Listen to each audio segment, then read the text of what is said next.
Hello everyone, I'm Jackie Mags. Welcome here sa aking talka today.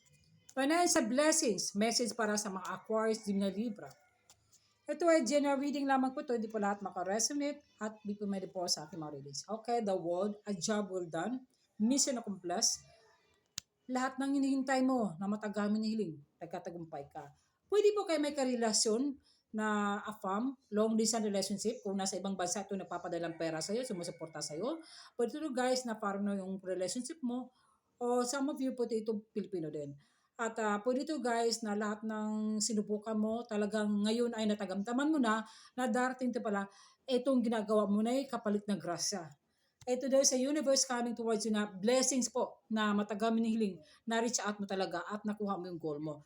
At 9 of Wands naman, huwag ka daw magsusulko sa mga hakbang mo sa buhay. Kung ano mo mga posisyon mo, darating ka din. Maging successful ka daw, prosper ka daw sa negosyo, sa career, at lalo na sa financial, magandang takbo sa financial. Some of you ay halimbawa po, na release ng lahat ng bayad ng utang mo, tapos na, ngayon naman magsisimula ka naman, at meron kang inisip na makuha ang goal mo. Tingnan mo yan guys. So, may kaliwanagan yan. So, huwag kang mag-alala. Darating na panahon, ikaw ay dahan-dahan, unti-unting, ma-successful ka sa negosyo mo. Prosper daw. Yung perseverance po, ganun din.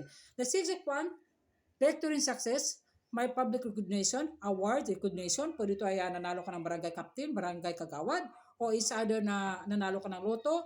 O meron to guys na scholarship sa family mo, may tumutulong. Pwede ito pagtatapos ng pag-aaral o may matatanggap na balita tungkol sa trabaho din. So huwag ka naman wala nag-pag-asa kasi maganda yung takbo sa career mo, lalo na sa financial po sa mga acquired na Libra.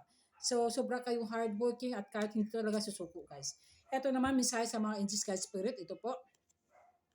Big happy change, wow. Congratulations sa mga acquired na Libra. Makakaroon ng panibago for new beginnings. Wow, congratulations po. Yan po. Bye.